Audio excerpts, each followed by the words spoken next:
Today, this video will be based on early specialisation in sport. Early specialisation can be seen as both positive and negative, and in this video we will discuss specialisation, diversification and the problems too. But first we will define specialisation. Well, specialisation is the point at which an athlete chooses a specific sport to the exclusion of another or many other sports.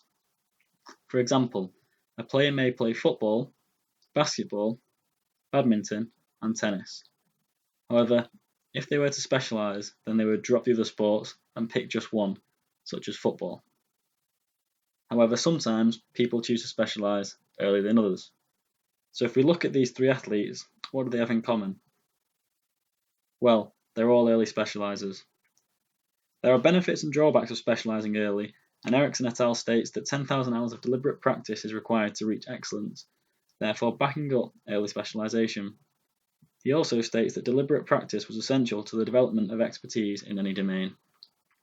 Deliberate practice can be described as practice which is domain-specific, focused on performance improvement, not inherently motivating, while being measured, tested and evaluated too. There, Ericsson is basically stating that 10,000 hours of deliberate practice is needed to reach excellence. However, that is more of a myth, and in this study by Ericsson et al., the hours taken to reach a level was measured, and around 10,000 hours was needed to become an expert. But this is an average, so some may take 2,000, whereas some may take 20,000. People develop at different times.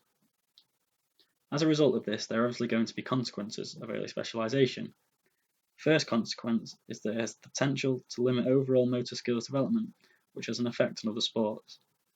Second consequence is that too much training may not provide enough time for social growth and could lead to social isolation. The third consequence is that there are concerns about sports dropout due to the primary motive for dropout being a lack of enjoyment. And as Ericsson states, deliberate practice isn't enjoyable. The final consequence is that you could become more injury prone due to the excessive forms of training. However, on the contrast to Ericsson, Coates argues that early diversification enhances athlete development, whereas early specialisation hinders it. This is on the opposite end of the spectrum to Ericsson. If we use the example that was used before, a player may play football, basketball, badminton and tennis, but this time the player will continue to play all the sports without choosing one specifically to carry on. Following on from this, Coates goes on to state the following 7 points about youth sport. The first point states that sampling, or in other words, early diversification, will not hinder or affect elite participation where you reach your best after maturation. An example of this would be football, where you do not reach your peak until you've matured. The second point relates to age, and that early diversification is linked to longer sports involvement, whatever this sport may be. Next on Coates' list is that early diversification promotes youth development through participation in a range of contexts. The fourth point states that deliberately playing sports during sampling years promotes intrinsic motivation because the activities they play, they actually do enjoy. So if you play a sport you love, such as basketball, you'll be motivated to do well and try harder. Next on his list is that deliberate play during the sampling years helps individuals to have experiences, learn from them, and bring them to future interests in sport. Point number 6 relates to primary school and discusses that children should be able to choose whether they specialise in their favoured sport or continue sports at a recreational level. The final point by Coates states that early diversification allows late adolescents to develop physical, cognitive, social, emotional, and motor skills needed. This can then allow them to bring these into the specialised training in their specific sport. An example of this would be ice skating, as seen in the picture below.